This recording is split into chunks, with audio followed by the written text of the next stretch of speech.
Ajajaan raayyaa ittisa biyyaa Itoophiyaa haala yeroo qabatamaa jiru irratti ibsa kenneen humni raayyaa ittisa biyyaa federaalaa diinota daangaa cabsan irratti tarkaanfii fudhachuuf qophaa'aa jiraachuu beeksise. Ibsi kun kan kenname yeroo mootummaan Eertiraa daangaa Itoophiyaa ce'uudhaan waraana TPLF wajjin hariiroo uumetti ta'uu isaatii bal'inaan dhiyeesse. Waraanni humna dafee dhaqqabaa biyya Suudaan waraana raayyaa ittisa biyya Suudaan Itoophiyaa irraa ari'uudhaan magaalaa Kurmur qabateen booda waraana wayyaanee waraana Suudaan waliin booji'ee jiraachuun ajandaa miidiyaalee biyya Suudaan ta'ee bal'inaan dhiyeessina. Humna hidhannootiin guutumaan guututti wal injifachuun carraaqqii qaamolee waraana Suudaan keessatti godhan bu'aa akka hin qabne obbo Geetaachoo Raddaa waajjira ministeera muummeetti gorsaan ministeerota Afrikaa waa'ee lola kaabaa waliin wal bira qabuun waan dubbate qaba bal'inaan dhiyeessina. Daawwattoota fi hordoftoota lammii miidiyaa nageenya keenya bakka jirtan maratti isin dhaqqabu guyyaan irraa hagayya 15 barri 2026 kanneen amma isin dhageessifne hanga footoo lammii miidiyaati amma bal'ina oduu isinitti himu.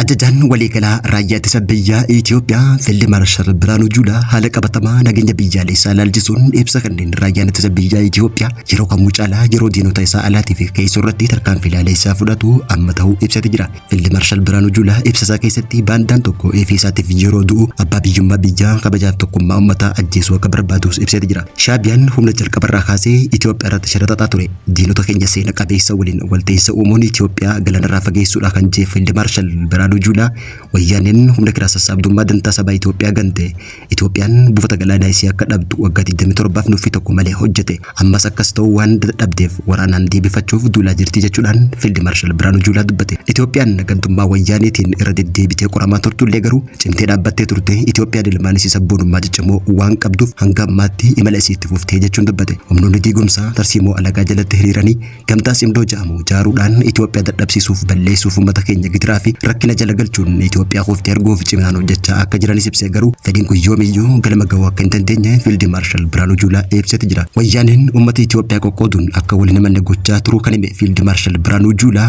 ilmaan Itoophiyaa yeroo waa xiqqoo booda qaqqabanii tarkaanfii irratti akka fudhatanis ibsatee jira. Fiild Maarshaal Biraanuu Juulaa ammas taanaan diinonni kunneen gootoo waliin namaan Itoophiyaatiin marfamanii jiraachuudha dubbate. Uummanni Tigraay uummata Itoophiyaa akka diinatti akka ilaalu gochuuf wayyaaneen humna farra sabaa ta'uu isillee dubbateeti jira. Ibsi ajajaa kun kenname yeroo humnoonni waraanaa Suudaan waraana TPLF dabalachuun daangaa Itoophiyaa irratti humna dafee dhaqqabaa Suudaan waliin wal waraanaa jiranitti hoggaa ta'u humni dafee dhaqqabaa Suudaan kun deeggarsa waraana Itoophiyaatiin guyyaa kaleessa humna waraana raayyaa ittisa biyya Suudaan dhahuudhaan magaalaa daangaa Itoophiyaa irratti argamtu to'achuulleen himame. Haa ta'uuti malee immoo qaamolee walabaatan waraanni Itoophiyaa humna dafee dhaqqabaa gargaaruu ibsan kan hin jirre hoggaa ta'u gama biraatiin waraanni Shaabiyaa gama daangaa Tigraay makiinaawwan lakkoofsa gabatee Eertiraa qabaniin Tigraay Shiree fi Shiraaroo seenanii jiraachuun dhaga'ame. Ibsa ajajaa waliigalaa Fiild Maarshaal Biraanuu Juulaa kana malee ajajaan ajaja bahaa Leetinaal Jeneraal Mahammad Tasammaa ibsa hooggantoota hojjettoota waraanaatiif kenneen humni raayyaa ittisa biyyaa Itoophiyaa kutaa humnoota diinaa irratti tarkaanfii fudhachuu jalqabee jiraachuu ibse.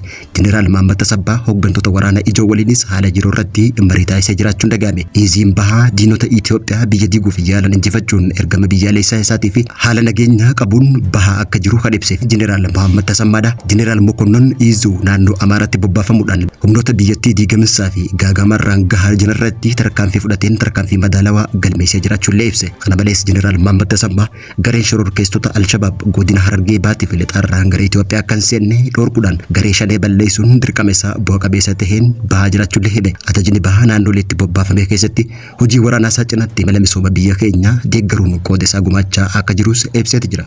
ሱዳን ወረረ ገባ ወያኔ ተጠጋ የትግራይ ያለው ጉዳይም Gama biraatiin godina raayyaa qobboo fi naannawa raayyaa adda addaatti waraana TPLF kan Tigraay Defense Force jedhamuu fi waraana faannoo ajajaa Magisteen durfamu jidduutti lolli jalqabee jiraachuun dhaga'ame. Naannoo Amaaraa keessatti kan argamtu godina Walloo Kaabaa godina raayyaa qobbootti bakka Coofiraa jedhamuun beekamtutti sanbatarraa hagayya 15 bara 2026 ganama sa'aatii takkaaf walakkaa irraa eegalee lolli jalqabuun itti fufee jiraachuu maddeen amanamoo kaaba Itoophiyaa waabeffachuun Abbaay miidiyaan gabaaseeti jira. Dhukaasni naannawa Coofiraa fi hara dhaqnaa kallattii raayyaa qobboo fi raayyaa magaalootitti dhaga'amaa ture ammas ittuma fufee jiraachuun gabaafame. Halkaneetaa naannawa Waajaatti yeroo gabaabduu dhukaasni kan ture yoo ta'u amma immoo naannoo sun tasgabbaa'ee jiraachuullee gabaasni kun addeesse. Dhiyeenya kana haleellaa diroonii mootummaan federaalaa garee waraana TPLF mana barumsa Murawwaa keessatti raawwate hordofte gareen waraana TPLF kunneen dirooniin sun naannoo baardirirraa kaatee jechuudhaan aarii diroonii tanaatiin faannoo naannoo sososotu wajjin walitti bu'anii jiraachuu gabaasuun keenya dadatama. Oduu teenya gama biraatiin waraanni humni dafee dhaqqabaa Suudaan waraana raayyaa ittisa biyyaa daangaa Itoophiyaa irra jiru ari'uun magaalaa Kurmukuu wayita qabatutti waraana TPLF fi humna raayyaa ittisa biyyaa Suudaan wajjin booji'ee jiraachuun dhagaadhe. Waraanni Suudaan yeroo ammaan tana waraana TPLF waliin qindoomina uumuun lolaa jiraachuun himamaa turuun yaadatama.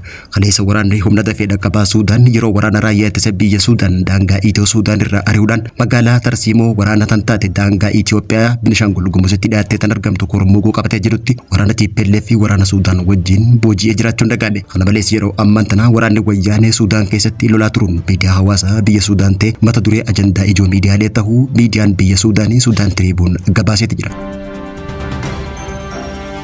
Wajjira ministeera muummee Itoophiyaatti gorsan dhimma Afrikaa obbo Geetaachoo Raddaa marsaa waraanaa dhuma hin qabne Suudaan kana laalchisee ergaa xiinxala jabduu qabdu waa'ee waraana Itoophiyaatiif fakkeenya tan taatus kaasee jiraachuun mul'ate. Obbo Geetaachoon ergaa karaa fuula Tiwiitarii isaa irratti maxxanseen akka ibsetti torbaan muraasa dabran keessatti waraanni Jeneraal Abdul Fattah Al-Burhaaniin durfamuu fi humni deeggarsa ariifataa Rapid Support Force irratti olaantummaa waraanaa horachuu isaa bal'inaan kan gabaafamaa ture yoo ta'u amma garuu humni dafee dhaqqabaa Suudaan kun madaalli humna gara poortii Suudaanitti jijjiiraa jiraachuu ibse.